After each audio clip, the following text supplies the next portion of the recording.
ജെറൂസലേമിലെ വെടിവെപ്പിൽ 6 പേർ കൊല്ലപ്പെട്ടു. ഉത്തരവാദിത്വം ഏറ്റെടുത്തില്ല എങ്കിലും ആക്രമണത്തെ അഭിനന്ദിച്ച ഹമാസ് രംഗത്തു വന്നു. ഗസ സിറ്റിയിൽ ഹമാസ് ആയുധ വിഭാഗം നടത്തിയ പ്രത്യാക്രമണത്തിൽ 4 ഇസ്രായേൽ സൈനികർ കൊല്ലപ്പെട്ടു. റമോൺ ബെൻഗുരിയോൺ വിമാനത്താവളങ്ങൾക്ക് നേരെ യമനിലെ ഹൂത്തികൾ നടത്തിയ മിസൈൽ ആക്രമണത്തിൽ 8 പേർക്ക് പരിക്കേറ്റു. ഇരു വിമാനത്താവളങ്ങളുടെയും പ്രവർത്തനം നിർത്തിവെച്ചു. കൊടുങ്കാറ്റായി വരുന്ന ഇന്നത്തെ ആക്രമണത്തിൽ ഗസ തകരുമെന്ന് ഇസ്രായേൽ പ്രതിരോധ മന്ത്രി ഭീഷണി മുഴക്കി. ഗസ സിറ്റിയിലെ 50-ലധികം വലിയ കെട്ടിടങ്ങൾ ഇന്ന് ഇസ്രായേൽ ബോംബിട്ട് നിരപ്പാക്കി. ഇന്ന് മാത്രം 43 പേരെയാണ് ഗസയിൽ ഇസ്രായേൽ കൊലപ്പെടുത്തിയത്. MC നാസർ ദുബൈയിൽ നിന്ന് വിവരങ്ങൾ നൽകാനായി ചേരുന്നുണ്ട്. നാസർ, ആദ്യം ഈ ജെറൂസലേമിലെ വെടിവെപ്പിലേക്ക് തന്നെ വരാം. 6 പേരാണ് കൊല്ലപ്പെട്ടത്. ഈ ആക്രമണത്തിന്റെ ഉത്തരവാദിത്വം ഹമാസ് ഏറ്റെടുക്കുന്നുണ്ടോ? അവിടുത്തെ ഔദ്യോഗികമായിട്ട് ഹമാസ് ഇതിന്റെ ഉത്തരവാദിത്തം ഏറ്റെടുത്തിട്ടില്ല. പക്ഷേ ഇപ്പോൾ ഗസയിൽ തുടരുന്ന ഈ വംശഹത്യയോടുള്ള സ്വാഭാവികമായിട്ടുള്ള ഒരു പ്രതികരണം മാത്രമാണ് ഈ കിഴക്കൻ ജെറൂസലമിൽ ഇന്ന് സംഭവിച്ചിരിക്കുന്നതെന്നും അത്തരം നീക്കങ്ങൾ ഇനിയും അതിശക്തമായി തന്നെ തുടരും. അതുകൊണ്ട് ഇസ്രായേൽ കരുതിയിരിക്കണമെന്ന മുന്നറിയിപ്പാണ് ഹമാസും അതോടൊപ്പം തന്നെ ഇസ്ലാമിക് ജിഹാദ് ഉൾപ്പെടെയുള്ള പലസ്തീൻ പ്രതിരോധ സംഘടനകളും വ്യക്തമാക്കിയിരിക്കുന്നത്. ഔദ്യോഗികമായിട്ട് ഉത്തരവാദിത്തം ഏറ്റെടുത്തിട്ടില്ല. ഇന്ന് രാവിലെ നടന്ന ഈ ഒരു ആക്രമണ സംഭവത്തിൽ 6 പേർ കൊല്ലപ്പെടുകയും 4-ലധികം പേർക്ക് പരിക്കേൽക്കുകയും ചെയ്തു. പരിക്കേറ്റവരുടെ ചിലരുടെ നില ഗുരുതരമായി തുടരുന്നതായിട്ടാണ് ഏറ്റവും പുതിയ റിപ്പോർട്ടുകൾ പുറത്തുവരുന്നത്. ഈ സംഭവ സ്ഥലത്ത് പ്രധാനമന്ത്രി നെതന്യാഹു അതോടൊപ്പം തന്നെ പ്രതിരോധ മന്ത്രി ഇസ്രായേൽ കാറ്റ്സ് എന്നിവർ സന്ദർശനം നടത്തുകയും ഈ ഒരു ആക്രമണത്തിന് പ്രേരിപ്പിച്ചവർക്കെതിരെ അതിശക്തമായിട്ടുള്ള നടപടികൾ ഉണ്ടാവും, അവരെ ഈ അധിനിവേശ വെസ്റ്റ് ബാങ്ക് പ്രദേശത്ത് നിന്ന് അവരെ തുരത്താനുള്ള നടപടികൾ സ്വീകരിക്കുമെന്ന താക്കീത് കൂടി നൽകിയിട്ടുണ്ട്. അതോടൊപ്പം തന്നെയാണ് തീവ്ര വലതുപക്ഷ മന്ത്രിയായിട്ടുള്ള ബെൻഗവിർ എല്ലാ ഇസ്രായേലികളും ആയുധം കയ്യിലേന്തേണ്ട ഘട്ടമാണിത്, ആർക്കെങ്കിലും ആയുധങ്ങൾ ഇല്ല എങ്കിൽ അത് നൽകാൻ സർക്കാർ ഒരുക്കമാണ് എന്ന വളരെ പ്രകോപനപരമായ ഒരു പ്രതികരണം കൂടി നടത്തുകയുണ്ടായി. ഇപ്പോൾ ഏറ്റവും അവസാനം വരുന്ന റിപ്പോർട്ടുകൾ പ്രകാരം ജനീൻ ഉൾപ്പെടെയുള്ള വിവിധ വെസ്റ്റ് ബാങ്ക് പ്രദേശങ്ങളിലേക്ക് സൈനിക നീക്കങ്ങൾ നടക്കുന്നുണ്ട്. കൂടുതൽ ശക്തമായിട്ടുള്ള സൈനിക നടപടികൾ നടത്തിക്കൊണ്ട് ഇത്തരം ആക്രമണങ്ങളെ പിന്തുണയ്ക്കുന്നവരെ അതിശക്തമായിട്ട് നേരിടുമെന്ന മുന്നറിയിപ്പ് കൂടിയാണ് നെതന്യാഹുവും അതോടൊപ്പം തന്നെ ഇസ്രായേൽ കാറ്റ്സ് ഉൾപ്പെടെയുള്ള മന്ത്രിമാരും നൽകിക്കൊണ്ടിരിക്കുന്നത്. എന്തായാലും ഈ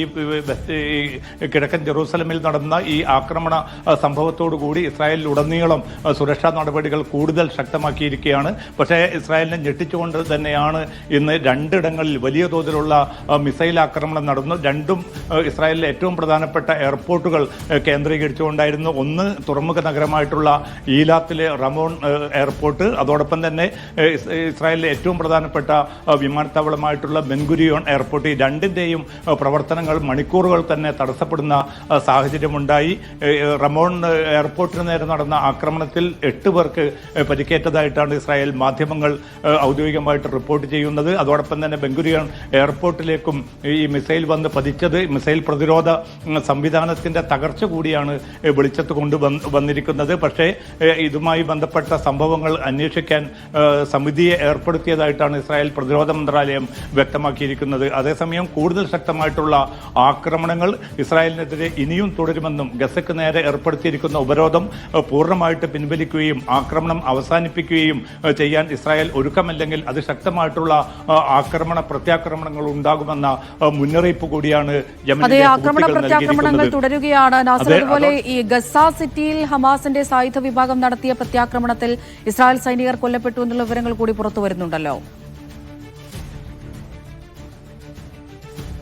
അവിടെ ഇന്ന് രാത്രി നടന്നിരിക്കുന്ന ആക്രമണത്തിലാണ് ഇസ്രായേലിനെ ഞെട്ടിച്ചുകൊണ്ട് കവചിത വാഹനവും പൂർണ്ണമായിട്ട് തകർക്കപ്പെടുകയും അതിൽ ഉണ്ടായിരുന്ന 4 സൈനികർ കൊല്ലപ്പെട്ടതായിട്ട് ഇസ്രായേൽ സേന അല്പം മുമ്പ് ഔദ്യോഗികമായിട്ട് സ്ഥിരീകരിച്ചിരിക്കുന്നത്. കാരണം ഏറ്റവും വലിയ കൊടുങ്കാറ്റായിരിക്കും ഇന്ന് രാത്രിയോടുകൂടി നടക്കാൻ പോകുന്നത്. അതോടുകൂടി ഗസ പൂർണ്ണമായിട്ടും അടിയറവ് പറയുമെന്ന പ്രഖ്യാപനം നടത്തി ഇസ്രായേൽ പ്രധാനമന്ത്രിയും അതോടൊപ്പം തന്നെ ഇസ്രായേൽ പ്രതിരോധ മന്ത്രിയുമാണ് അത്തരം ഒരു പ്രസ്താവന നടത്തിയത്. ആ പ്രസ്താവന നടന്ന് ഒരു മണിക്കൂർ തികയുന്നതിന് മുമ്പാണ് 4 സൈനികർക്ക് ജീവാപായം സംഭവിച്ചിരിക്കുന്നത്. അവർ സഞ്ചരിച്ചു കൊണ്ടിരുന്ന സൈനിക ടാങ്കിന് നേർക്ക് സ്ഫോടക വസ്തുക്കൾ എറിഞ്ഞാണ് അത് പൊട്ടിത്തെറിച്ചാണ് ഈ 4 സൈനികർ കൊല്ലപ്പെട്ടിരിക്കുന്നത്. കൊല്ലപ്പെട്ട സൈനികർ 20-നും 22 വയസ്സിനും ഇടയിലുള്ളവരാണെന്ന് ഇസ്രായേൽ പ്രതിരോധ മന്ത്രാലയം അല്പം മുമ്പ് വെളിപ്പെടുത്തിയിട്ടുണ്ട്. ഈ സംഭവം കൂടി അത് സംബന്ധിച്ച വാർത്ത കൂടി പുറത്തു വന്നതോടുകൂടി ഇസ്രായേൽ നഗരങ്ങളിലുടനീളം വൻതോതിലുള്ള നെതന്യാഹു വിരുദ്ധ പ്രക്ഷോഭം തുടരുകയാണ്. കാരണം ബന്ദികളെ ഉടൻ മോചിപ്പിക്കണമെങ്കിൽ ഹമാസുമായിട്ട് ഒരു കരാർ വേണം. അമേരിക്ക പോലും താല്പര്യമെടുക്കുന്ന ആ കരാറിനെ അട്ടിമറിക്കാനാണ് നെതന്യാഹു സർക്കാർ ശ്രമിച്ചുകൊണ്ടിരിക്കുന്നത്. അതൊരിക്കലും അനുവദിക്കുകയില്ലെന്ന് ആവശ്യപ്പെട്ടുകൊണ്ടാണ്, വ്യക്തമാക്കിക്കൊണ്ടാണ് ആയിരങ്ങൾ തെലവീവിലും ഹൈഫയിലും ജെറൂസലമിലും ഒക്കെ ഈ രാത്രിയിലും വൻതോതിൽ തന്നെ തടിച്ചുകൂടുകയും നെതന്യാഹു വിരുദ്ധ മുദ്രാവാക്യങ്ങൾ ഉയർത്തിക്കൊണ്ട് ഈ റാലി സംഘടിപ്പിച്ചിരിക്കുന്നത്. അതോടൊപ്പം തന്നെ ഏറ്റവും എളുപ്പത്തിൽ, ഏറ്റവും ഉടനടി തന്നെ ആക്രമണം അവസാനിപ്പിച്ചുകൊണ്ട് ഹമാസുമായിട്ട് ഒരു കരാറിൽ എത്തിച്ചേരണമെന്ന് പ്രതിപക്ഷ നേതാവ് യായിർ ലാപ്പിഡും ആവശ്യപ്പെട്ടിട്ടുണ്ട്. അതുമാത്രമല്ല, പ്രതിപക്ഷ പാർട്ടികൾ പൂർണ്ണമായിട്ടും ഈ പ്രക്ഷോഭ പരിപാടികൾ കൂടുതൽ ശക്തമായിട്ട് മുന്നോട്ട് കൊണ്ടുപോകാനുള്ള ഒരു തീരുമാനത്തിൽ കൂടിയാണ് ഇപ്പോൾ എത്തിച്ചേർന്നിരിക്കുന്നത്. സൂചിപ്പിച്ചതുപോലെ തന്നെ ഇസ്രായേലിനകത്ത് തന്നെ ബന്ദികളുടെ ബന്ധുക്കൾ ഉൾപ്പെടെ വലിയ പ്രക്ഷോഭത്തിലേക്ക് കടന്ന ഒരു സാഹചര്യം തന്നെയാണ് ഉള്ളത്. അപ്പോഴും ഇസ്രായേൽ, അതുപോലെ ബെന്യാമിൻ നെതന്യാഹു അദ്ദേഹത്തിന്റെ നിലപാടിൽ നിന്ന് പിന്നോട്ട് പോകുന്നില്ലല്ലോ. ഈ ആക്രമണവുമായി മുന്നോട്ട് പോകും, എന്തൊക്കെ നഷ്ടമുണ്ടായാലും എന്ന് തന്നെയാണോ ഇപ്പോഴും അവർ ഉറച്ചു നിൽക്കുന്നത്? അവിടുത്തെ തീർച്ചയായിട്ടും ഇന്ന് നടത്തിയിരിക്കുന്ന പ്രസ്താവനയിൽ പ്രധാനമന്ത്രി നെതന്യാഹു, അതോടൊപ്പം തന്നെ പ്രതിരോധ മന്ത്രി ഇസ്രായേൽ കാറ്റ്സ്, രണ്ടുപേരും വ്യക്തമാക്കിയിരിക്കുന്നത് അതിശക്തമായിട്ടുള്ള നടപടികൾ ഗസ സിറ്റിക്ക് നേരെ വരാൻ പോവുകയാണ്. അതിൽ നെതന്യാഹു ആവശ്യപ്പെട്ടിരിക്കുന്നത് ഗസ സിറ്റിയിലുള്ള എല്ലാവരും, ലക്ഷക്കണക്കിന് വരുന്ന മനുഷ്യരോട് എത്രയും പെട്ടെന്ന് ഗസ സിറ്റി വിടണം. അതല്ല എങ്കിൽ നിങ്ങളുടെ ജീവൻ അപകടത്തിലാകും. പക്ഷേ ഇവരെങ്ങോട്ട് പോകണമെന്ന് പോലും വ്യക്തമാക്കിയിട്ടില്ല. കാരണം അവർക്ക് പോകാൻ സുരക്ഷിതമായിട്ടുള്ള ഒരു ഇടം പോലുമില്ല. എങ്കിൽ പോലും ഗസ സിറ്റിയിലേക്ക് കരയാക്രമണം ഇന്ന് രാത്രിയോടുകൂടി നടക്കാൻ പോവുകയാണ്. അതിശക്തമായിട്ടുള്ള ആ കരയാക്രമണത്തിൽ നിങ്ങളുടെ ജീവൻ നഷ്ടപ്പെടും. അതുകൊണ്ട് എത്രയും പെട്ടെന്ന് ഗസ സിറ്റി വിടണം എന്ന ഒരു മുന്നറിയിപ്പാണ് നെതന്യാഹു നടത്തിയിരിക്കുന്നത്. അതോടൊപ്പം തന്നെ ഏറ്റവും വലിയ ഒരു കൊടുങ്കാറ്റാണ് ഗസ സിറ്റിയെ ഇന്ന് രാത്രി മുതൽ കാത്തിരിക്കാൻ പോകുന്നതെന്ന മുന്നറിയിപ്പ് ഇസ്രായേൽ പ്രതിരോധ മന്ത്രി നടത്തിയിട്ടുണ്ട്. അതോടൊപ്പം തന്നെയാണ് അമേരിക്കയും ഹമാസും തമ്മിൽ പിന്നിട്ട ദിവസങ്ങളിലൊക്കെ നടന്നതായിട്ട് റിപ്പോർട്ട് ചെയ്യപ്പെടുന്ന ചർച്ചകൾ. ആ ചർച്ചയുടെ ഭാഗമായിട്ട് പുതിയ ഒരു വെടിനിർത്തൽ നിർദ്ദേശം അമേരിക്കയുടെ പശ്ചിമേഷ്യൻ ദൂതൻ കൂടിയായിട്ടുള്ള സ്റ്റീവ് വിറ്റ്കോഫ് മുന്നോട്ട് വെച്ചതായ റിപ്പോർട്ടുകളും ഇന്നലെ പുറത്തു വന്നിരുന്നു. ഇത് ട്രംപ് തന്നെയാണ് ഔദ്യോഗികമായിട്ട് ഈ വാർത്ത സ്ഥിരീകരിച്ചതും. എത്രയും പെട്ടെന്ന് ഈ ബന്ദികളെ പൂർണ്ണമായിട്ട് വിട്ടയക്കുകയാണെങ്കിൽ യുദ്ധം അവസാനിപ്പിക്കുന്ന കാര്യം താൻ ഏറ്റെടുക്കുന്നു എന്ന അർത്ഥത്തിലുള്ള ഒരു പ്രതീക്ഷാ നിർഭരമായിട്ടുള്ള ഒരു പ്രതികരണമാണ് ട്രംപ് നടത്തിയിരിക്കുന്നത്. പക്ഷേ ഈ വ്യവസ്ഥകൾ സൂചിപ്പിച്ച സ്റ്റീവ് വിറ്റ്കോഫ് മുന്നോട്ട് വെച്ച പുതിയ നിർദ്ദേശം അത് ഇസ്രായേൽ അംഗീകരിച്ചതാണോ?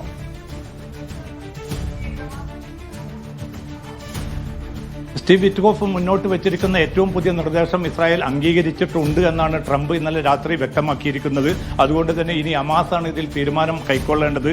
ഇതുപ്രകാരം ഈ പുതിയ വെടിനിർത്തൽ നിർദ്ദേശത്തിന്റെ പൂർണ്ണ വിവരങ്ങൾ ഇനിയും പുറത്തു വന്നിട്ടില്ല. പക്ഷേ ലഭ്യമായിരിക്കുന്ന വിവരങ്ങൾ പ്രകാരം ഈ വെടിനിർത്തൽ വരുന്ന ആദ്യ ദിവസം തന്നെ പൂർണ്ണമായിട്ടും എല്ലാ ബന്ദികളെയും ഹമാസ് കൈമാറേണ്ടതുണ്ട്. തുടർന്ന് സമ്പൂർണ്ണമായിട്ടുള്ളൊരു യുദ്ധവിരാമം എന്നത് അമേരിക്കൻ പ്രസിഡന്റ് ട്രംപ് തന്നെ മുൻകൈയെടുത്ത് അത് നടപ്പാക്കുമെന്നൊരു ഉറപ്പാണ് ഇപ്പോൾ ഹമാസിന് നൽകിയിരിക്കുന്നത്. എന്തായാലും ഹമാസിന് ആണ് ഇനി ഇക്കാര്യത്തിൽ തീരുമാനമെടുക്കേണ്ടത്. എന്തായാലും അവസാന മുന്നറിയിപ്പാണ് ഹമാസിന് താൻ നൽകുന്നത് എന്നുകൂടി ട്രംപ് വ്യക്തമാക്കിയിട്ടുണ്ട്. ഇസ്രായേൽ അംഗീകരിച്ചുവെന്ന് ട്രംപ് തന്നെയാണ് വ്യക്തമാക്കിയിരിക്കുന്നത്. പക്ഷേ ഇസ്രായേലിന്റെ ഭാഗത്തുനിന്ന് ഔദ്യോഗികമായിട്ടുള്ള ഒരു സ്ഥിരീകരണമോ അതുമായി ബന്ധപ്പെട്ട വാർത്ത ശരിവെച്ചുകൊണ്ടുള്ള ഒരു പ്രസ്താവനയോ വന്നിട്ടില്ല. പക്ഷേ ഹമാസ് ആണ് ഇക്കാര്യത്തിൽ തീരുമാനമെടുക്കേണ്ടത് എന്ന് ട്രംപ് പറയുന്നുണ്ട്. പക്ഷേ ഈ വ്യവസ്ഥകൾ ഏറെക്കുറെ പൂർണ്ണമായിട്ടും ഇസ്രായേൽ നേരത്തെ മുന്നോട്ട് വെച്ച വ്യവസ്ഥകളാണ്. കാരണം ബന്ദികളെ പൂർണ്ണമായിട്ടും പെട്ടെന്ന് തന്നെ കൈമാറുക, അതോടൊപ്പം തന്നെ ഹമാസിന്റെ പൂർണ്ണമായിട്ടും നിരായുധീകരിക്കുക. ഈ രണ്ട് ആവശ്യങ്ങൾ നേരത്തെ ഹമാസ് തള്ളിക്കളഞ്ഞതാണ്. താൽക്കാലിക വെടിനിർത്തൽ വരികയാണെങ്കിൽ അന്ന് വ്യവസ്ഥ ചെയ്തത് പ്രകാരം പകുതി ബന്ദികളെ ആദ്യ ദിവസം തന്നെ വിട്ടയക്കാമെന്നായിരുന്നു നേരത്തെ ഹമാസ് അറിയിച്ചിരുന്നത്. പക്ഷേ 2 മാസം നീണ്ടു നിൽക്കുന്ന താൽക്കാലിക വെടിനിർത്തൽ ഹമാസ് നേരത്തെ അംഗീകരിച്ചിട്ടുണ്ട്. പക്ഷേ അത് അംഗീകരിക്കാൻ ഇതുവരെയും ഇസ്രായേൽ തയ്യാറായിട്ടില്ല. അതുകൊണ്ട് തന്നെ ഈ പുതിയ വെടിനിർത്തൽ നിർദ്ദേശത്തിൽ ഹമാസ് എന്ത് തീരുമാനം കൈക്കൊള്ളും, എന്ത് പ്രതികരണമായിരിക്കും നടത്തുക എന്നതുകൂടി പ്രധാനമാണ്. എന്തായാലും അതിശക്തമായിട്ടുള്ള ഒരു ആക്രമണം ഗസ സിറ്റിയിലേക്ക് നീങ്ങുമ്പോൾ ലക്ഷക്കണക്കിന് മനുഷ്യരുടെ ജീവൻ പോലും നഷ്ടപ്പെടുന്ന ഒരു സാഹചര്യമാണ് രൂപപ്പെട്ടിരിക്കുന്നത്. അതുകൊണ്ട് അതിശക്തമായിട്ടുള്ള സമ്മർദ്ദം ലോകരാജ്യങ്ങളിലുടനീളം ഇപ്പോൾ അലയടിച്ചുകൊണ്ടിരിക്കുകയാണ്. 40-ലേറെ രാജ്യങ്ങൾ ഭാഗവാക്കായ ഗ്ലോബൽ സുമുദ് ഫ്ലോട്ടില എന്ന ചെറു കപ്പൽ ഐക്യദാർഢ്യ സംഘം ഏതാണ്ട് നാളെയും മറ്റന്നാളുമായിട്ട് ഗസ തീരത്തേക്ക് വരുമെന്ന റിപ്പോർട്ടുകൾ കൂടി ഈ ഘട്ടത്തിൽ പുറത്തു വരുന്നുണ്ട്. എന്തായാലും ലോക സമ്മർദ്ദം തുടരുന്നതിനിടയിലും കൂടുതൽ ശക്തമായിട്ടുള്ള ആക്രമണ നടപടികളുമായി തന്നെ ഇസ്രായേൽ മുന്നോട്ട് പോകുന്ന കാഴ്ചയാണ് ഇന്നും ഈ രാവിലും ഗസയിൽ നിന്ന് നമുക്ക് കാണാൻ സാധിക്കുന്നത്. അമൃത. ശരി, MC നാസറാണ് ദുബൈയിൽ നിന്ന് വാർത്തയുടെ വിശദമായ വിവരങ്ങൾ പങ്കുവച്ചത്. ഫലസ്തീൻ ജനതയെ ഗസയിലെ ഭൂമിയിൽ നിന്ന് പുറന്തള്ളാനുള്ള നീക്കം അനുവദിക്കില്ല എന്ന് സൗദി അറേബ്യ. 1967 അതിർത്തികളോടെ രാഷ്ട്രം രൂപീകരിക്കാതെ ഫലസ്തീൻ രാഷ്ട്ര വിഷയത്തിൽ ശാശ്വത പരിഹാരമുണ്ടാകില്ല. വെടിനിർത്തലിലൂടെ യുദ്ധം അവസാനിപ്പിക്കാൻ ഇസ്രായേൽ തയ്യാറാകണമെന്നും സൗദി ആവശ്യപ്പെട്ടു. അറബ് ഇസ്ലാമിക് കമ്മിറ്റിയിലെ വിദേശകാര്യമന്ത്രിമാരുടെ യോഗത്തിലായിരുന്നു പ്രതികരണം. 1967 മുതൽ ഇസ്രായേൽ കൈയടക്കിയതാണ് ഫലസ്തീൻ ജനതയുടെ ഭൂമി. അവിടെ നിന്ന് പുറത്താക്കാനുള്ള ഇസ്രായേലിന്റെ നീക്കം അപകടമാണെന്നാണ് സൗദിയുടെ മുന്നറിയിപ്പ്. ഗസയിൽ ആക്രമണം നീട്ടുകയും വ്യാപിപ്പിക്കുകയും ചെയ്യുന്ന ഇസ്രായേലിന്റെ നടപടികൾ പ്രദേശത്തിന്റെയും ലോകത്തിന്റെയും സമാധാനത്തിന് ഭീഷണിയാണ്. വംശഹത്യയിൽ ഇസ്രായേലിനെ ശിക്ഷിക്കണമെന്നും അറബ് ഇസ്ലാമിക രാജ്യങ്ങളുടെ വിദേശകാര്യ മന്ത്രിമാരുടെ യോഗത്തിൽ സൗദി അറേബ്യ ആവശ്യപ്പെട്ടു. ഗസയിലും വെസ്റ്റ് ബാങ്കിലും കിഴക്കൻ ജെറുസലേം ഉൾപ്പെടെ ഇസ്രായേലിന്റെ അധിനിവേശം അവസാനിപ്പിക്കാനും ഐക്യരാഷ്ട്രസഭയുടെ സുരക്ഷാ കൌൺസിൽ ഉൾപ്പെടെയുള്ള അന്താരാഷ്ട്ര സമൂഹം ഉത്തരവാദിത്തം ഏറ്റെടുക്കണമെന്നും യോഗം ആവശ്യപ്പെട്ടു. Media 1 Riyadh. ഖത്തറും ഇന്ത്യയും തമ്മിലുള്ള സ്വതന്ത്ര വ്യാപാര കരാർ യാഥാർത്ഥ്യത്തിലേക്ക് അടുത്ത മാസം ആദ്യം ഇത് സംബന്ധിച്ച അന്തിമ ചർച്ചകൾ നടക്കുമെന്നാണ് റിപ്പോർട്ടുകൾ. വിപണിയുടെയും അവസരങ്ങളുടെയും പുതിയ വാതിൽ തുറക്കുന്നതാകും ഈ കരാർ. US ഏർപ്പെടുത്തിയ അധിക തീരുവയുടെ ആഘാതം കുറയ്ക്കുന്നതിന്റെ ഭാഗമായാണ് ഖത്തർ അടക്കമുള്ള അറബ് രാഷ്ട്രങ്ങളുമായി ഇന്ത്യ വ്യാപാര കരാറിന് ശ്രമം നടത്തുന്നത്. കരാറുമായി ബന്ധപ്പെട്ട ചട്ടക്കൂടുകൾക്ക് അവസാന രൂപം നൽകുന്നതിനായി കേന്ദ്ര വാണിജ്യമന്ത്രി പീയൂഷ് ഗോയൽ ഒക്ടോബർ ആദ്യവാരം ദോഹയിലെത്തും. ഇന്ത്യൻ ഗവൺമെന്റ് വൃത്തങ്ങളെ ഉദ്ധരിച്ച് അന്താരാഷ്ട്ര മാധ്യമമായ റോയിട്ടേഴ്സ് ആണ് വാർത്ത റിപ്പോർട്ട് ചെയ്തത്. കഴിഞ്ഞ മാസം അവസാനം ഇന്ത്യ സന്ദർശിച്ച ഖത്തർ വിദേശ വ്യാപാര വാണിജ്യ വകുപ്പ് സഹമന്ത്രി ഡോക്ടർ അഹമ്മദ് ബിൻ മുഹമ്മദ് അൽ സയീദിന്റെ നേതൃത്വത്തിലുള്ള ഉന്നതതല സംഘം കരാറുമായി ബന്ധപ്പെട്ട ചർച്ചകൾ നടത്തിയിരുന്നു. പീയൂഷ് ഗോയലിന് പുറമെ ധനമന്ത്രി നിർമ്മല സീതാരാമൻ, വകുപ്പ് സഹമന്ത്രി പങ്കജ് ചൌധരി എന്നിവരുമായും ബിസിനസ് സമൂഹവുമായും സംഘം കൂടിക്കാഴ്ച നടത്തി. കരാർ യാഥാർത്ഥ്യമായാൽ ഖത്തറുമായി ഊർജ്ജ മേഖലയിൽ പതിറ്റാണ്ടുകളായുള്ള സഹകരണം മറ്റിടങ്ങളിലേക്ക് കൂടി വ്യാപിക്കും. ഖത്തറിന് പുറമെ സൗദിയുമായും ഒമാനുമായും ഇന്ത്യ വ്യാപാര കരാറിന് ശ്രമിക്കുന്നുണ്ട്. GCC രാഷ്ട്രങ്ങളിൽ നിലവിൽ UAEയുമായാണ് ഇന്ത്യക്ക് സ്വതന്ത്ര വ്യാപാര കരാറുള്ളത്. അടുത്ത 5 വർഷത്തിനുള്ളിൽ ഉഭയകക്ഷി വ്യാപാരം $28 ബില്യൺ എത്തിക്കാനാണ് ഇന്ത്യയും ഖത്തറും ലക്ഷ്യമിടുന്നത്. നിലവിൽ ഇത് $13.2 ബില്യൺ. ഖത്തർ അമീർ ഷെയ്ഖ് തമീം ബിൻ ഹമദ് അൽഥാനിയും ഇന്ത്യൻ പ്രധാനമന്ത്രി നരേന്ദ്രമോദിയും കഴിഞ്ഞ ഫെബ്രുവരിയിൽ നടത്തിയ കൂടിക്കാഴ്ചയിലാണ് ഇത് സംബന്ധിച്ച് ധാരണയായിരുന്നത്. Media 1 Doha. നെടുമ്പാശ്ശേരി വിമാനത്താവളത്തിൽ യാത്രക്കാരുടെ പ്രതിഷേധം. ഇൻഡിഗോയുടെ ബഹ്റൈനിലേക്കുള്ള വിമാനം വൈകിയതിനെ തുടർന്നായിരുന്നു പ്രതിഷേധം. 7:30 പോകേണ്ട വിമാനമാണ് വൈകുന്നത്. യാത്ര വൈകുന്നതിന്റെ കാരണം വിമാനത്താവള അധികൃതർ വ്യക്തമാക്കുന്നില്ല എന്നും യാത്രക്കാർ പറയുന്നു. നിതിൻ സേവ്യർ വിവരങ്ങൾ നൽകും കൊച്ചിയിൽ നിന്ന്. നിതിൻ, ഈ 7:30 എന്ന് പറയുന്നത് രാവിലെ 7:30 എന്നാണോ അല്ല രാത്രി 7:30 എന്നാണോ? വൈകിട്ട് 7:30 നെടുമ്പാശ്ശേരി വിമാനത്താവളത്തിൽ നിന്നും ബഹ്റിനിലേക്ക് പോകേണ്ട ഇൻഡിഗോയുടെ വിമാനമാണ് യാത്ര തുടങ്ങാൻ ഏറെ വൈകിയത്. ഇതിനെ തുടർന്ന് യാത്രക്കാർ അവിടെ വിമാനത്താവള അധികൃതരുമാക്കിയായി സംസാരിച്ചിരുന്നു. അവർ 6:30 തന്നെ ചെക്ക് ഇൻ ചെയ്ത ആൾക്കാരാണ്, ബോർഡിംഗ് അടക്കം കഴിഞ്ഞ ആൾക്കാരാണെന്നാണ് അവർ പറയുന്നത്. പക്ഷേ അവരോട് എന്തുകൊണ്ടാണ് യാത്ര വൈകുന്നത് എന്ന് കൃത്യമായ ഒരു കാരണം വിമാനത്താവള അധികൃതർ പറയുന്നുണ്ടായിരുന്നില്ല. പിന്നീട് ബഹ്റിൻ വിമാനത്താവളത്തിലെ ചില സാങ്കേതിക തടസ്സങ്ങൾ മൂലമാണ് ഇത്തരത്തിൽ വിമാനം പോകാത്തതെന്നായിരുന്നു അവരോട് പറഞ്ഞിരുന്നത്. പക്ഷേ അവർ പറയുന്നത് ബഹ്റിൻ വിമാനത്താവളവുമായി ബന്ധപ്പെട്ടിരുന്നവർ, പക്ഷേ അവിടെ അത്തരത്തിലൊരു സാങ്കേതിക തടസ്സമില്ല എന്നാണ് പറയുന്നതെന്നാണ് പറയുന്നത്. ഏതായാലും 9-9:30 കൂടി തന്നെ ഇവർക്ക് യാത്രക്കാർക്ക് ഭക്ഷണവും മറ്റുമൊക്കെ നൽകിയിട്ടുണ്ട് എന്നാണ് നമ്മൾ മനസ്സിലാക്കുന്നത്. പിന്നീട് 10 മണിക്ക് നമ്മൾ ഈ യാത്രക്കാരുമായിട്ട് ബന്ധപ്പെടുന്നത് വരെ വിമാനമൊന്നും പോയിട്ടില്ല. പിന്നീട് ഈ വിമാനത്താവള അധികൃതരുമായി നമ്മൾ ബന്ധപ്പെടാൻ ശ്രമിച്ചെങ്കിലും അതിന് കൃത്യമായി വിമാനത്തിന്റെ കാര്യത്തിൽ കൃത്യമായൊരു മറുപടി ഇതുവരെ നമുക്ക് തന്നിട്ടില്ല.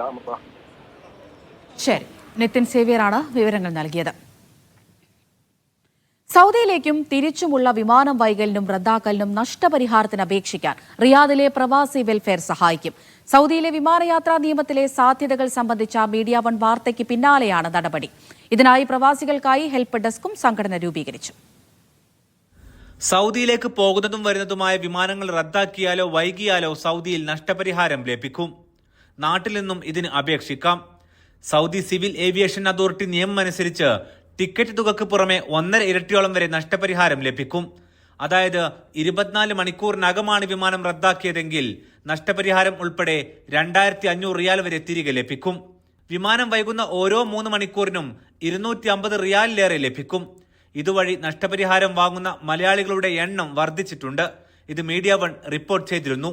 കേരളത്തിലേക്കുള്ള വിമാനം റദ്ദാകുന്നതും വൈകുന്നതും ശീലമാണ്. സൗദി നിയമമനുസരിച്ച് സൗദിയിൽ ലാൻഡ് ചെയ്യുന്നതും പോകുന്നതുമായ എല്ലാ വിമാനങ്ങളും നഷ്ടപരിഹാരം നൽകിയിരിക്കണം. ഇതിനായി പ്രവാസികളെ സഹായിക്കാനാണ് റിയാദിലെ പ്രവാസി വെൽഫെയർ ഹെൽപ്പ് ഡെസ്ക് ഒരുക്കിയത്. പ്രവാസികൾക്ക് 058-158-866-62 എന്ന നമ്പറിലോ 050-063-2817 എന്ന നമ്പറിലോ കേരളത്തിലുള്ളവർക്ക് 8744837339 എന്നീ നമ്പറുകളിലും ബന്ധപ്പെടാം. ടിക്കറ്റ് എടുത്ത് 60 ദിവസം മുതൽ എപ്പോൾ വിമാനം റദ്ദാക്കിയാലും നഷ്ടപരിഹാരം സൗദിയിൽ ലഭിക്കും. ഫലത്തിൽ വിമാനയാത്രയുടെ ഭാഗമായി നമുക്കുണ്ടാകുന്ന സമയനഷ്ടം, ധനനഷ്ടം, ലഗേജ് വൈകലും നഷ്ടപ്പെടലും, വിമാനം മറ്റു വിമാനത്താവളങ്ങളിൽ ലാൻഡ് ചെയ്യൽ തുടങ്ങി യാത്രക്കാർക്കുള്ള ഓരോ പ്രയാസത്തിനും നഷ്ടപരിഹാരം നൽകിയിരിക്കണം. വൈകിയെത്തുന്ന വിമാനത്തിലുള്ള എല്ലാവർക്കും ഇതുപോലെ നഷ്ടപരിഹാരം ലഭിക്കും. സൗദിയിലെത്തുന്ന എല്ലാ വിമാനങ്ങൾക്കും ഇത് ബാധകമാണ്. Aftab Rahman, media 1, Riyadh. സൗദിയിലെ ഹൈറേഞ്ചുകളുടെ വിവിധ ഭാഗങ്ങളിൽ മഴ തുടരുന്നു. ഇന്ന് ജീസാനും നജ്റാനും ഉൾപ്പെടെ വിവിധ പ്രദേശങ്ങളിൽ റെഡ് അലർട്ട് പ്രഖ്യാപിച്ചു. ജിദ്ദയും തബൂക്കും ത്വായിഫും ഉൾപ്പെടെ പടിഞ്ഞാറൻ മേഖലയിൽ മഴയും പൊടിക്കാറ്റും ശനിയാഴ്ച വരെ തുടരും. കഴിഞ്ഞ ദിവസങ്ങളിലായി രാജ്യത്തിന്റെ തെക്ക് വടക്ക് പ്രദേശങ്ങളിൽ ഏറിയും കുറഞ്ഞും മഴയുണ്ട്. നജ്റാൻ, ജീസാൻ പ്രദേശങ്ങളിലെ വിവിധ ഇടങ്ങളിൽ ഇന്ന് കടുത്ത മഴയ്ക്ക് സാധ്യതയുണ്ടെന്ന് കാലാവസ്ഥാ കേന്ദ്രം മുന്നറിയിപ്പ് നൽകിയിരുന്നു. മക്ക, മദീന ഉൾപ്പെടെ പടിഞ്ഞാറൻ പ്രദേശങ്ങളിലും മഴയുണ്ട്. റിയാദ് പ്രവിശ്യയിലെ ചില ഭാഗങ്ങളിലും ഇന്ന് മഴയെത്തി. മക്ക പ്രവിശ്യയിലെ കുൻഫുദ, ജീസാനിലെ ഫുർസാൻ എന്നീ സ്ഥലങ്ങളിൽ ഇന്ന് രാത്രി റെഡ് അലർട്ട് പ്രഖ്യാപിച്ചു. അസീറിലെ അൽബറക്ക്, അൽകഹ്മ പ്രദേശങ്ങളിലും രാത്രി റെഡ് അലർട്ടുണ്ട്. കാലാവസ്ഥ മോശമായ സാഹചര്യത്തിൽ യാത്ര ചെയ്യുന്നവർ ജാഗ്രത പാലിക്കണമെന്ന് സിവിൽ ഡിഫൻസ് മുന്നറിയിപ്പ് നൽകി. കാലാവസ്ഥ മാറ്റത്തിന്റെ ഭാഗമായാണ് മഴ. Sabith Saleem, media 1, Jeddah. കുവൈത്തിൽ താമസവിലാസങ്ങൾ റദ്ദാക്കുന്നത് തുടരുന്നു. 965 പ്രവാസികളുടെ താമസവിലാസം നീക്കിയതായി public authority for civil information അറിയിച്ചു. കാലാവധി കഴിഞ്ഞ വാടക കരാറുകളും കെട്ടിടങ്ങൾ പൊളിച്ചതിനെ തുടർന്നും ഉടമകൾ നൽകിയ വിവരങ്ങളും അടിസ്ഥാനമാക്കിയാണ് നടപടി സ്വീകരിക്കുന്നത്. അഡ്രസ്സുകൾ റദ്ദാക്കിയ വ്യക്തികൾ പാസി ഓഫീസുകൾ സന്ദർശിച്ചോ സഹൽ ആപ്പ് വഴിയോ 30 ദിവസത്തിനുള്ളിൽ താമസ വിവരങ്ങൾ അപ്ഡേറ്റ് ചെയ്യണമെന്നും അധികൃതർ ആവശ്യപ്പെട്ടു. നിർദ്ദിഷ്ട സമയപരിധിക്കുള്ളിൽ വിവരങ്ങൾ അപ്ഡേറ്റ് ചെയ്യുന്നതിൽ പരാജയപ്പെട്ടാൽ 100 ദിനാർ വരെ പിഴ ഈടാക്കുമെന്ന് അതോറിറ്റി മുന്നറിയിപ്പ് നൽകി. കുവൈത്തിലെ ഹവലിയിൽ മാനദണ്ഡങ്ങൾ ലംഘിച്ച 3 കടകൾ അടച്ചുപൂട്ടി. ഹവലി മുനിസിപ്പൽ അധികൃതർ നടത്തിയ പരിശോധനയെ തുടർന്നാണ് നടപടി. നിയമലംഘനങ്ങൾ കണ്ടെത്തിയ 24 സ്ഥാപനങ്ങൾക്ക് നോട്ടീസ് നൽകി. മുനിസിപ്പൽ ഇൻസ്പെക്ടർമാരുടെ നേതൃത്വത്തിലാണ് ഫീൽഡ് ക്യാമ്പയിൻ നടത്തിയത്. ഏഷ്യാകപ്പ് മത്സരങ്ങൾക്ക് നാളെ UAE-യിൽ തുടക്കമാകും. ദുബൈയിൽ നടക്കുന്ന ഉദ്ഘാടന മത്സരത്തിൽ അഫ്ഗാനിസ്ഥാനും ഹോങ്കോങ്ങും ഏറ്റുമുട്ടും. മറ്റന്നാൾ ആതിഥേയരായ UAE-ക്കെതിരെയാണ് ഇന്ത്യയുടെ ആദ്യ മത്സരം. ദുബൈ, അബുദാബി അന്താരാഷ്ട്ര ക്രിക്കറ്റ് സ്റ്റേഡിയങ്ങളാണ് ഏഷ്യ കപ്പിന് വേദിയാകുന്നത്. ഗൾഫ് രാജ്യങ്ങളായ UAE-യും ഒമാനും ഉൾപ്പെടെ 8 രാജ്യങ്ങൾ ഇക്കുറി ഏഷ്യ കപ്പിൽ മാറ്റുരയ്ക്കും. ഇത്തവണ 2020 ഫോർമാറ്റിലാണ് മത്സരങ്ങൾ. സൂര്യകുമാർ യാദവിന്റെ നേതൃത്വത്തിൽ ടീം ഇന്ത്യ പരിശീലനം ആരംഭിച്ചു കഴിഞ്ഞു. പ്ലേ 11-ൽ ഇടം നേടിയാൽ മലയാളിയായ സഞ്ജു സാംസൺ ഇന്ത്യയുടെ ഓപ്പണറായേക്കും. UAE-യുമായുള്ള മത്സരത്തിന് ഇന്ത്യ ഇറങ്ങുമ്പോൾ മറ്റൊരു മലയാളി കൂടി കളത്തിലുണ്ടാകും. UAE താരം അലിഷാൻ ഷറഫുമാണ് ആ മലയാളി. സെപ്റ്റംബർ 14-നാണ് ആരാധകർ ഉറ്റുനോക്കുന്ന പാക് ഇന്ത്യ മത്സരം. UAE-യിൽ തുടരുന്ന ഉയർന്ന ചൂട് മത്സരങ്ങൾക്ക് വെല്ലുവിളിയാണ്. ഇക്കാരണത്താൽ തന്നെ മത്സരങ്ങളുടെ സമയം വൈകുന്നേരം 6-ൽ നിന്ന് 6:30-ലേക്ക് മാറ്റിയിട്ടുണ്ട്. അതായത് ഇന്ത്യൻ സമയം രാത്രി 8 മണിക്കാണ് മത്സരങ്ങൾ ആരംഭിക്കുക. Media 1, Dubai. സൗദിയിൽ മക്കയിലെ ഹറമിലടക്കം വിവിധ പള്ളികളിൽ ചന്ദ്രഗ്രഹണ നമസ്കാരം നിർവഹിച്ചു. ഷെയ്ഖ് ബദർ അൽ തുർക്കി ഹറമിലെ നമസ്കാരത്തിന് നേതൃത്വം നൽകി. ഇന്നലെ വൈകിട്ട് 7:30 മുതൽ 10:57 വരെയായിരുന്നു ഗ്രഹണം. അലിഫ് ലാം മീം ദാലികൽ കിതാബു ലാ റൈബ ഫീഹി ഹുദൽ ലിൽമുത്തഖീൻ. ചന്ദ്രഗ്രഹണ നമസ്കാരം നിർവഹിക്കാൻ ഇസ്ലാമിക കാര്യ മന്ത്രാലയത്തിന്റെ നിർദ്ദേശമുണ്ടായിരുന്നു. ഇന്നലെ രാത്രി 9:30 മുതൽ മക്കയിലെ ഹറമിലടക്കം വിവിധ പള്ളികളിൽ ഗ്രഹണ നമസ്കാരം നിർവഹിച്ചു. ഷെയ്ഖ് ബദർ അൽ തുർക്കി ഹറമിലെ നമസ്കാരത്തിന് നേതൃത്വം നൽകി. ഇന്നലെ വൈകിട്ട് 7:30 മുതലായിരുന്നു ഗ്രഹണം. രാത്രി 9:10 പൂർണ്ണതയിലെത്തുകയും 11 മണിയോടടുത്ത് അവസാനിക്കുകയും ചെയ്തു. 3 മണിക്കൂറും 29 മിനിറ്റുമായിരുന്നു ഗ്രഹണം നീണ്ടുനിന്നത്. 82 മിനിറ്റായിരുന്നു പൂർണ്ണ ഗ്രഹണം. വിവിധ പള്ളികളിലായി നിരവധി വിശ്വാസികൾ നമസ്കാരത്തിൽ പങ്കെടുത്തു. 2028 ജൂലൈ 6 അടുത്ത ഗ്രഹണം സൗദിയിൽ ദൃശ്യമാവുക. ഗ്രഹണ സമയങ്ങളിൽ പ്രാർത്ഥനകളിൽ മുഴുകണമെന്നും ദാനധർമ്മങ്ങൾ വർദ്ധിപ്പിക്കണമെന്നും നിർദ്ദേശമുണ്ടായിരുന്നു. Mishal Cherpulassery, media 1, Riyadh. Kuwait Indian ambassador doctor Adarsh Swaika national guard മേധാവി ഷെയ്ഖ് മുബാറക് ഹുബൂദ് അൽ ജാബിർ അസബാഹിനെ സന്ദർശിച്ചു. കൂടിക്കാഴ്ചയിൽ കുവൈത്ത് നാഷണൽ ഗാർഡും ഇന്ത്യൻ സഹ ഏജൻസികളും തമ്മിലുള്ള സഹകരണം ശക്തിപ്പെടുത്തുന്നതിനുള്ള മാർഗങ്ങൾ ഇരുവരും ചർച്ച ചെയ്തു.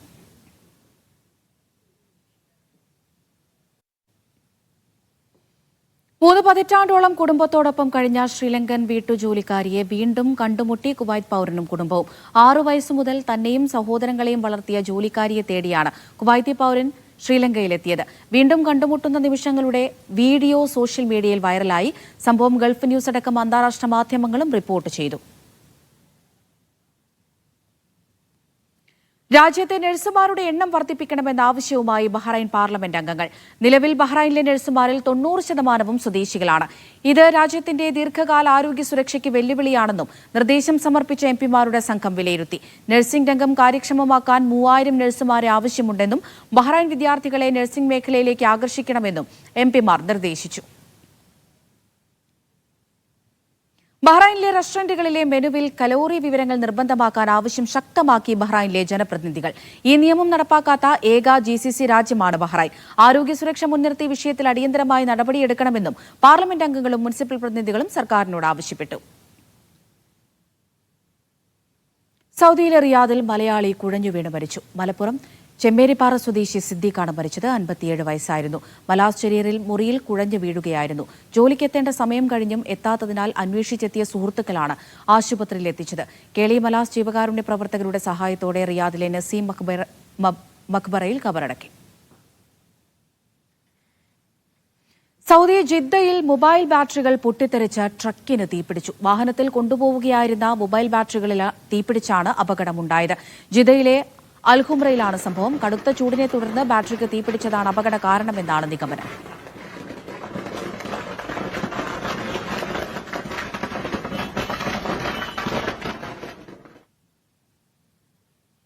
മദാമിലെ മരുഭൂമിയിൽ അപകടത്തിൽപ്പെട്ടയാളെ എയർലിഫ്റ്റ് ചെയ്ത് രക്ഷപ്പെടുത്തി ഷാർജ പോലീസ്. മോട്ടോർ സൈക്കിൾ അപകടത്തിൽപ്പെട്ടയാളെയാണ് UAE നാഷണൽ ഗാർഡിന്റെ സഹകരണത്തോടെ രക്ഷപ്പെടുത്തിയത്. ഞായറാഴ്ച വൈകിട്ടോടെയായിരുന്നു അപകടം. ദൈദ ആശുപത്രിയിലേക്ക് മാറ്റിയ ഇയാളുടെ ആരോഗ്യനില തൃപ്തികരമാണെന്ന് പോലീസ് അറിയിച്ചു. മരുഭൂമികളിൽ വാഹനമോടിക്കുന്നവർ നിയമങ്ങൾ കർശനമായി പാലിക്കണമെന്ന് പോലീസ് ഓർമ്മിപ്പിച്ചു.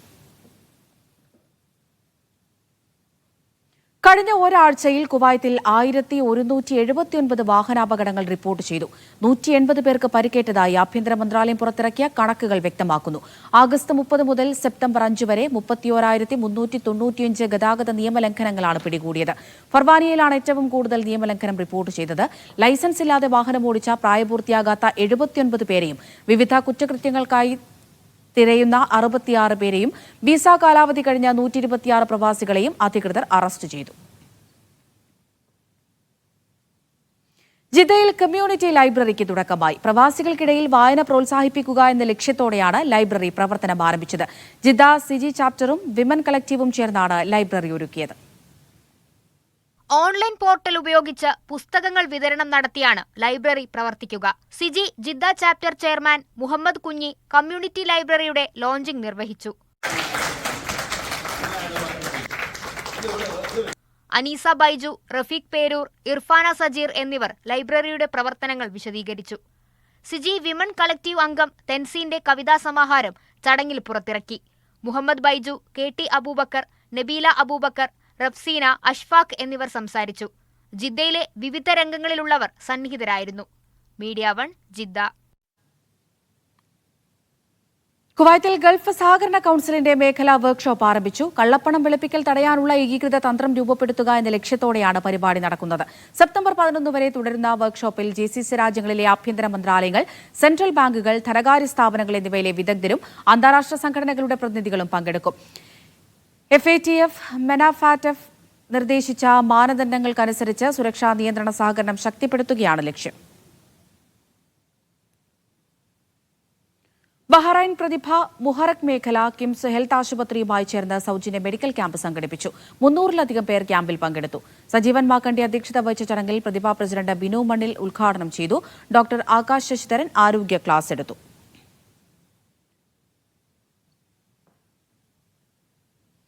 ഐഫോൺ 17 സീരീസ് നാളെ ലോഞ്ച് ചെയ്യും. ഐഫോണുകളുടെ വിൽപ്പന ഏറ്റവും അധികം നടക്കുന്ന ദുബൈയിലെ ആപ്പിൾ സ്റ്റോറുകളടക്കം പുതിയ മോഡലിന്റെ വരവിനായി ഒരുങ്ങിക്കഴിഞ്ഞു. സെപ്റ്റംബർ 12 വെള്ളിയാഴ്ച മുതലാണ് പ്രീ ഓർഡർ പ്രതീക്ഷിക്കുന്നത്. സെപ്റ്റംബർ 19 മുതലാകും സ്റ്റോറുകളിൽ ലഭിച്ചു തുടങ്ങുക. ഷാർജ വ്യവസായ മേഖല 6 വൻ അടിസ്ഥാന സൗകര്യ വികസന പദ്ധതി പ്രഖ്യാപിച്ചു. 28 കോടി ദിർഹത്തിലേറെ വരുന്ന പദ്ധതിയാണ് അധികൃതർ പ്രഖ്യാപിച്ചത്.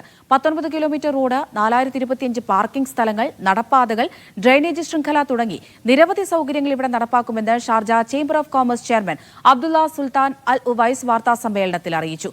2 വർഷത്തിനകം പദ്ധതി പൂർത്തിയാക്കും. ദുബൈയിൽ ടൂറിസം മേഖലയിൽ ഗതാഗത സേവനങ്ങൾ നൽകുന്ന മുഴുവൻ സ്ഥാപനങ്ങളുടെയും ലൈസൻസിംഗ് നടപടികൾ ഇനി Dubai road transport authority വഴിയാകും.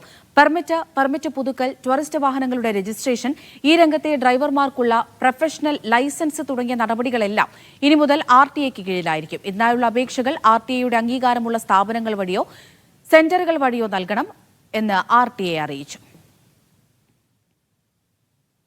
Ration card issue ചെയ്യുന്നതിനും മാറ്റുന്നതിനും ഫീ ഇളവ് പ്രഖ്യാപിച്ച് ഖത്തർ വാണിജ്യ വ്യവസായ മന്ത്രാലയം. ശാരീരിക മാനസിക വെല്ലുവിളി നേരിടുന്നവർ, സാമൂഹിക സുരക്ഷാ സഹായം ലഭിക്കുന്നവർ, 60 വയസ്സിന് മുകളിലുള്ള മുതിർന്ന പൌരന്മാർ, വിരമിച്ച ഉദ്യോഗസ്ഥർ എന്നിവർക്കാണ് ഇളവ് അനുവദിക്കുക.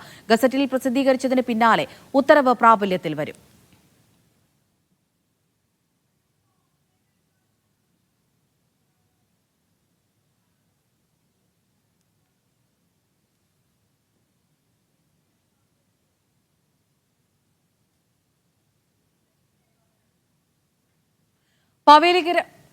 മുണ്ടക്കൈ ദുരന്തത്തിൽ വീട് നഷ്ടപ്പെട്ട ഒരു കുടുംബത്തിന് വീട് നിർമ്മിച്ചു നൽകി KSTMA.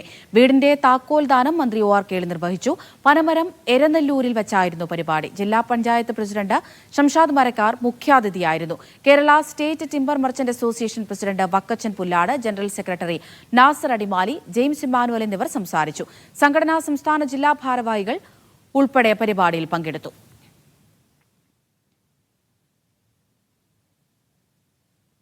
Kuwait Kerala Muslim association മുലാഖാത്ത് 2025 എന്ന പേരിൽ പരിപാടി സംഘടിപ്പിക്കുന്നു.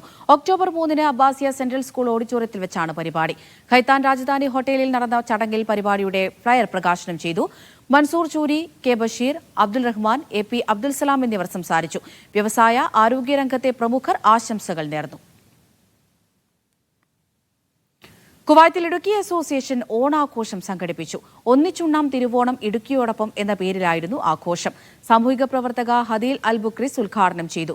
ബിനു ആഗ്നൽ ജോസ് അധ്യക്ഷത വഹിച്ചു. വ്യാപാര സാമൂഹിക സംഘടനാ രംഗത്തെ പ്രമുഖർ ആശംസകൾ നേർന്നു. കുവൈത്തി ഗായകൻ മുബാറക് അൽ റഷീദിന്റെ നേതൃത്വത്തിലുള്ള ഗാനമേളയും വിവിധ കലാപരിപാടികളും അരങ്ങേറി. അസോസിയേഷൻ ഭാരവാഹികളും വിമൻസ് ഫോറം എക്സിക്യൂട്ടീവ് അംഗങ്ങളും പരിപാടിക്ക് നേതൃത്വം നൽകി.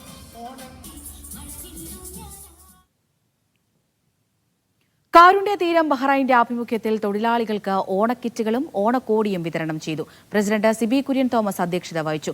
ഫ്രാൻസിസ് കൈതാരത്ത് വിതരണ ഉദ്ഘാടനം നിർവഹിച്ചു.